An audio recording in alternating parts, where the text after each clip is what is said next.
আমরা আজকে বিমের রড বাইন্ডিং সম্বন্ধে বিস্তারিত জানব এবং কোন বিম কতটুকু গভীরতা বা হাইট সেই সম্পর্কে জানব।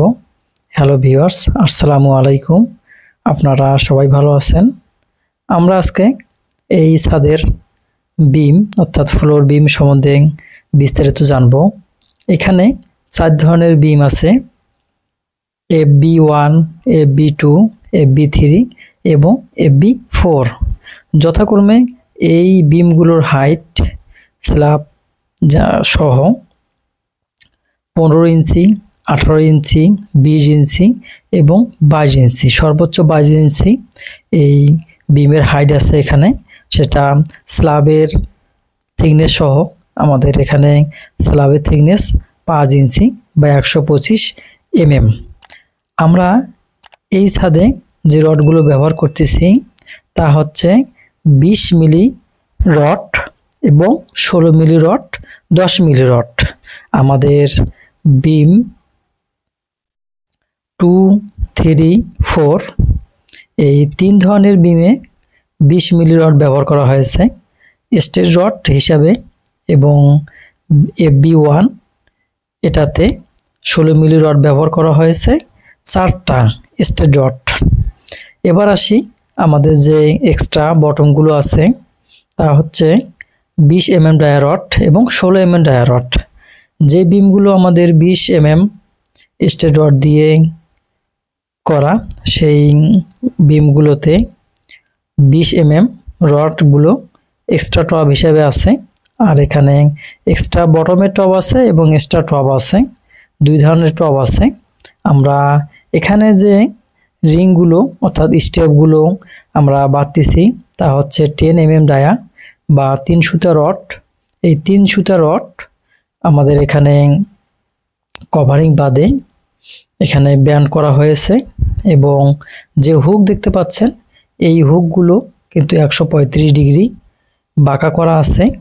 অনেক মিস্ত্রিরা এরকম করে থাকে, তারা 90 ডিগ্রি বা সোজা করে রাখে, এতে করে তাদের বিম বা কলামে সাজাতে কোনো সমস্যা হয় না, এতে করে আপনাদের স্ট্রাকচারের সমস্যা হবে।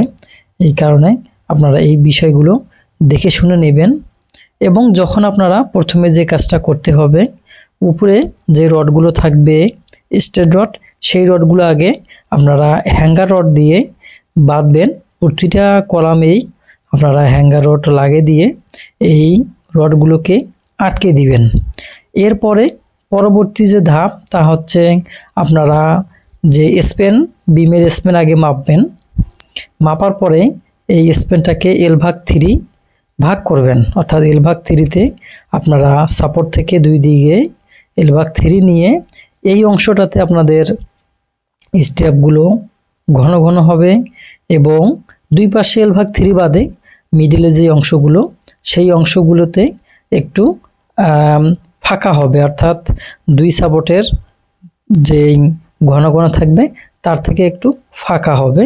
এই বিষয়গুলো দেখতে হবে, কেননা এই 2 পাশে যে L/3 এই 2 পাশে যে স্টেপগুলো কাছাকাছি হবে সেই স্টেপ পর্যন্ত কিন্তু আপনাদের উপরের যে এক্সট্রা টপ হবে সেই টপ রডগুলো কিন্তু বসবে, এবং মধ্যখানে যে অংশটা সেটাতে বটমে অর্থাৎ নিচের দিকে 2টা অথবা 3টা রড বসবে এক্সট্রা হিসেবে।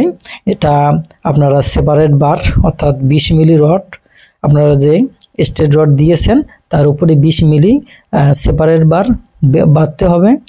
বাঁধন দেওয়ার পরে এর উপরে এক্সট্রা বটমের যেই রডগুলো থাকবে সেই রডগুলো কিন্তু আপনাদের দিতে হবে। এই বিষয়ে খেয়াল রাখতে অবশ্যই যে আপনারা এই যে এই স্ট্রাপ দেখেও কিন্তু আপনাদের এক্সট্রা রডগুলো আপনারা লাগাতে পারেন। এরপরে পরবর্তী যে সেকশন আসবে তা হচ্ছে আপনারা যখনই এই স্ট্রাপগুলো দাগায় নেওয়া হবে চক দিয়ে, এরপরে আপনারা নিচে যে স্ট্রেট রডগুলো সেইগুলো কি করবেন, সেই রিংয়ের ভিতরে নিয়ে নেবেন। নেওয়ার পরে আপনারা এই রিংগুলোকে বাঁধা স্টার্ট করে দিবেন। এই রিংগুলো বাঁধতে হলে আপনাদের প্রতিটা জয়েন্টে অর্থাৎ স্ট্রেট রড এবং যেই স্টিল রড, এই দুই রড যেখানেই আপনাদের ক্রস সেকশন হবে সেখানে কিন্তু 24 নাম্বার জিআই তার দ্বারা বেঁধে দিতে হবে। আর অবশ্যই তারগুলো আপনারা যে রাউন্ড বা সার্কেল হিসেবে আনেন সেটাতে একটা কাটা দিতে হবে, অর্থাৎ একটা কাটার পরেই আপনারা যখন সোজা করবেন সেই অংশগুলো দিয়ে কিন্তু বাঁধতে হবে আপনাদের, এটা মাথায় রাখতে হবে। তো আমাদের এখানে এই কাজগুলোই করা হচ্ছে। এর আগে যে ভিডিওগুলো দেওয়া হচ্ছে আপনাদের, তা শাটারিং থেকে শুরু করে যে যাবতীয় ভিডিওগুলো আছে সেগুলো কিন্তু আপনাদের দেখানো হয়েছে। এবার আমরা বিমের রডগুলো দেখাচ্ছি, এইভাবে পর্যায়ক্রমে কিন্তু চলতে থাকবে। তো একটা আপনারা অবশ্যই যে আমার এই চ্যানেলটির সাথে সংযুক্ত থাকবেন। আমি প্রতিনিয়ত আপনাদের চাহিদা অনুযায়ী ভিডিও আপলোড করে থাকি, যা কনস্ট্রাকশন, রোড, ব্রিজ এই বিষয়ে সম্বন্ধে এই ভিডিওগুলো আমি আপলোড করে থাকি। অবশ্যই আপনারা আমার এই ভিডিওগুলো দেখবেন এবং আপনাদের পরিচিত বন্ধুবান্ধব এর মাঝে আমার এই ভিডিওগুলো ছড়িয়ে দিবেন। এবং যারা নতুন আছেন অবশ্যই এই ভিডিওগুলো আপনারা ফলো করলেই আমি মনে করি যে আমার এই চ্যানেলে যে ভিডিওগুলো অসংখ্য ভিডিও দেওয়া আছে, আপনারা যদি নতুন থেকে অনেক যারা কেবলে পড়াশোনা করে বের হয়ে গেছেন তারাও যদি এই ভিডিওগুলো পর্যায়ক্রমে দেখে তাহলে কিন্তু মোটামুটি অনেক ধারণা পাওয়া যাবে। কেননা আমি প্রতিদিন ভিডিও আপলোড করি যা কনস্ট্রাকশন বিষয়ে হয়। অবশ্যই এগুলো আপনারা দেখবেন, আপনাদের কাজে লাগবে। এবার আমরা যে কাজটা করব তা হচ্ছে চক দিয়ে দাগ দেওয়ার পরে আমরা এই দাগগুলো দেখাচ্ছি আমি এই কারণে যে আমাদের এখানে এল ভাগ 3-তে যে স্টেপগুলো আমরা বেঁধেছি তা হচ্ছে 100 mm সেন্টার টু সেন্টার বা 4 ইঞ্চি সেন্টার টু সেন্টার সাপোর্ট থেকে এল ভাগ 3 স্প্যানিং, অর্থাৎ একটা স্প্যান যখন আপনারা কলামের পাশ থেকে এপাশ থেকে ওপাশ মাপবেন তখন সেটাকে 3 দ্বারা ভাগ দেবেন। ভাগ দেওয়ার পরে যে অংশটা থাকবে সেই অংশের ভিতরে কিন্তু আপনাদের কাছাকাছি স্টেপ দিতে হবে।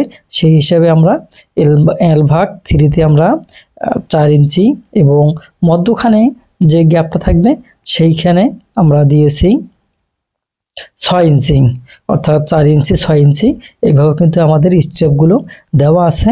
তো এরপরও আপনাদের ডিজাইন অনুযায়ী আপনারা দিবেন, আপনাদের ডিজাইন যে লোড ক্যালকুলেশন থাকবে বা বিমের স্প্যানের উপরে কিন্তু এই রডের স্পেস এবং গভীরতাগুলো নির্ভর করে, এদিকে বিশেষভাবে লক্ষ্য রাখতে হবে। আমাদের এখানে আমরা প্রথমে স্ট্রেট রডগুলো বাঁধা শেষ হলে আমরা এক্সট্রা যেই রডগুলো থাকবে সেই রডগুলো বেঁধে দেব। এবং অবশ্যই আপনারা মনে রাখবেন যে আপনাদের এই কাজগুলো করার আগে ব্লক তৈরি করে নেবেন।